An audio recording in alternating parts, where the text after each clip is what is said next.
និយាយពីថាអង្គុយធ្វើការបងប្អូនឥឡូវគឺមានអារម្មណ៍ថាដូចអង្គុយដេកខ្លាំងណាបងប្អូនឥឡូវគឺខ្ញុំដើរចេញក្រៅគឺមករកទិញកាហ្វេ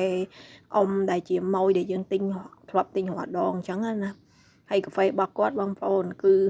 តែ1500ទេបងប្អូនអត់មានថ្លៃទេគឺកបកៅទូចអញ្ចឹងណាបងប្អូននិយាយទៅស្ងាត់ខ្ញុំគឺខ្ញុំផឹកតែកែវទូចហ្នឹងទេបងប្អូនអើយចាំបាច់កែវធំអីទេហើយ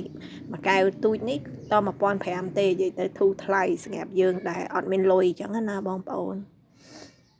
ឥឡូវឲ្យគាត់ដាក់កាហ្វេឲ្យ1500អញ្ចឹងណាបងប្អូនហើយកាហ្វេរបស់គាត់មានអីបងប្អូនឆ្ងាញ់តានិយាយទៅគេហៅថារបៀបដូចថាគេពេញនិយមហៅកាហ្វេថ្មពិលបងប្អូនឥឡូវគឺ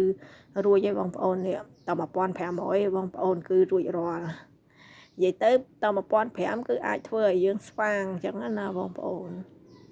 ហើយសម្រាប់បងប្អូនខ្លះគាត់របៀបដូចថាអ្នកខ្លះគាត់ផឹកកាហ្វេរៀងថ្លៃអញ្ចឹងណាបងប្អូនពេលថ្លៃអញ្ចឹងណាតែសម្រាប់ខ្ញុំគឺតែ1500ហ្នឹងក៏បានដែរបងប្អូនអើយឲ្យតែបាន1500ហ្នឹងក៏រួចបានមួយថ្ងៃអញ្ចឹងណាបងប្អូនហើយអរគុណបងប្អូនដែលបានតាមដានវីដេអូរបស់ខ្ញុំហើយបងប្អូនកុំភ្លេចជួយ Subscribe Channel របស់ខ្ញុំមួយផងបងប្អូន